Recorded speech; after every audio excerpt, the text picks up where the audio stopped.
The moon is an enduring, faithful witness in the sky.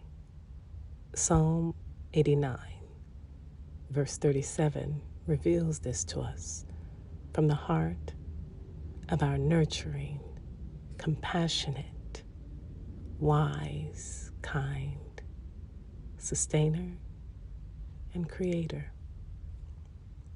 A good God.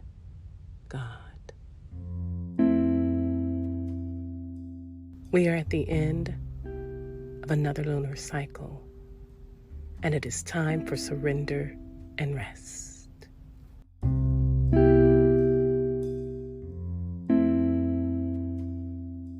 It takes 29.53 days for the moon to orbit the Earth and go through the lunar cycle of all 8 moon phases.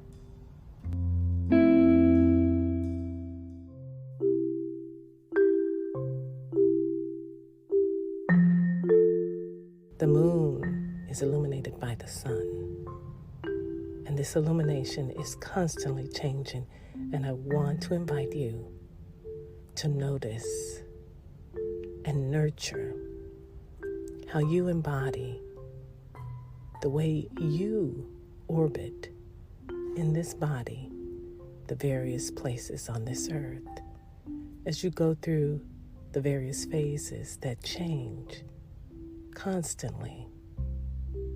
This invitation is for us to embrace the kind of hospitality that welcomes our waning and our waxing. So together, let's meditate on the goodness of the Most High's wisdom and generosity to give us cycles within and without. We can see ourselves mirrored in the reflection of the moon's ever waxing and waning presence. And so it is with us.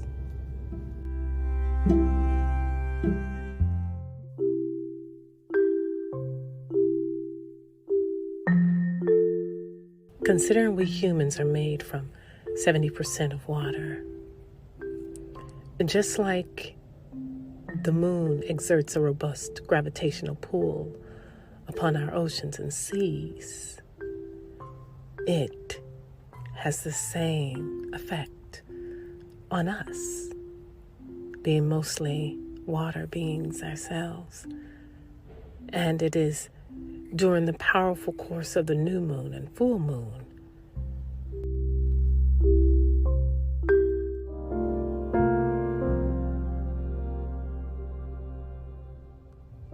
as we enter into this moon musing and meditate on the goodness of our sustainer and creator. Let us remember Genesis 1, verses 15 and 16. And let them be lights in the vault of the sky to give light on the earth. And it was so. God made 2 great lights, the greater light to govern the day, the sun, and the lesser light to govern the night, the moon. And the stars were also made. May we understand and embrace the way that we are deeply resourced by God's nurture, compassion, generosity, in creating the providence and sustenance that the moon provides for us, along with the other celestial bodies. Let's now turn our attention to just considering what the muse of this meditation will bring to the surface of our attention as we notice, nurture, and embody hospitality that is transformative.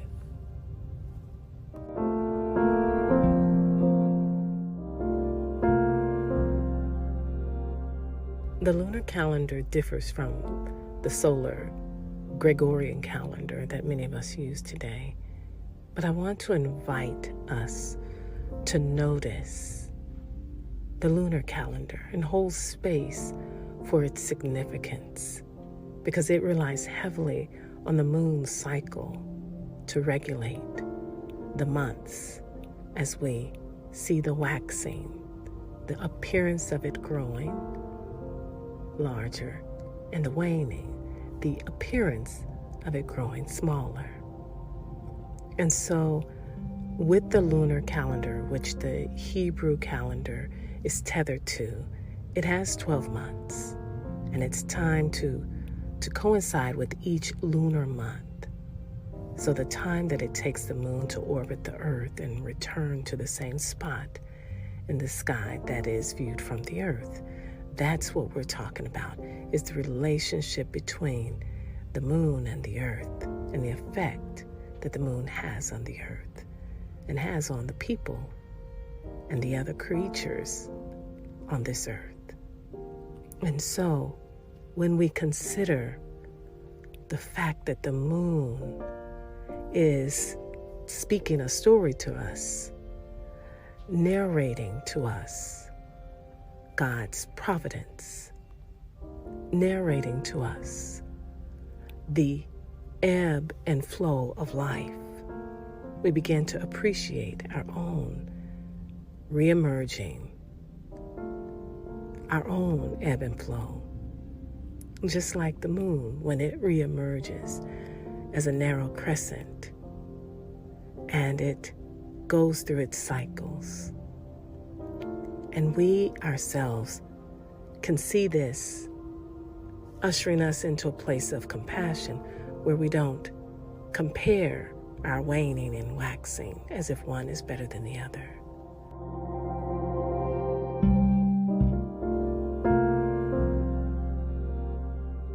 The moon is an embodiment of the rhythm of time.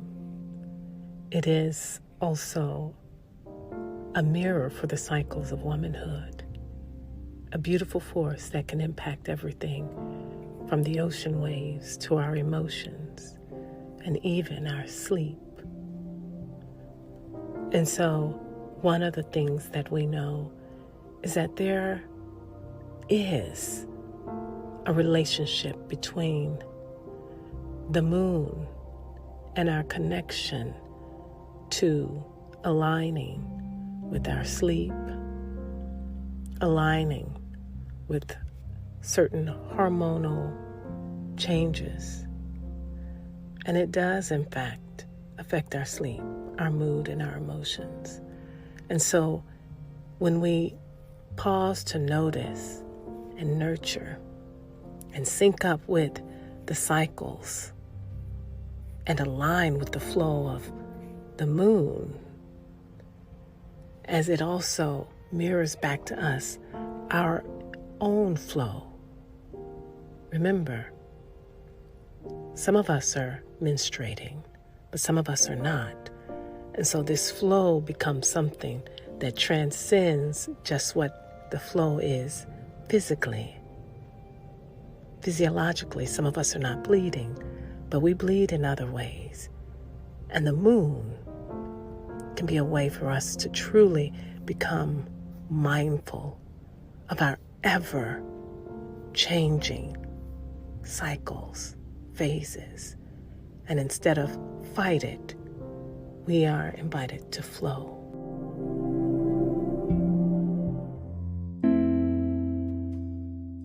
We see the story that the waning is telling. We see the story that the waxing is telling, and we don't compare them. We commune deeply in the providence. We commune deeply with the sustenance. And so the first day of each month on the lunar calendar is called a mini holiday in Scripture. It is referred to as Rosh Chodesh, and that literally means head first, Rosh, of the month, Chodesh.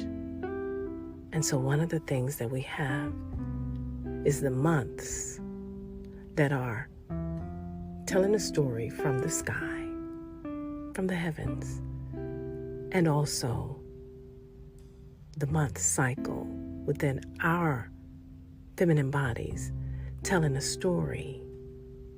And for those of us who end our months, our menses, we continue to tell a story that allows us to see our own transformation happening in a new way, a different way.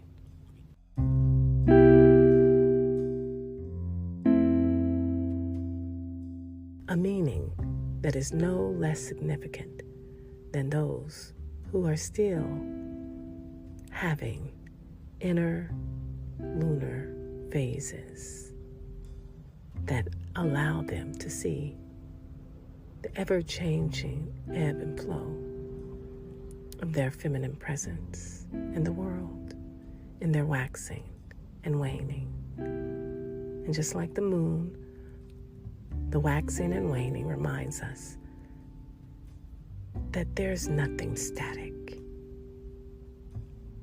that there's always ever-changing, ever-transformation occurring in cycles, and we can celebrate those cycles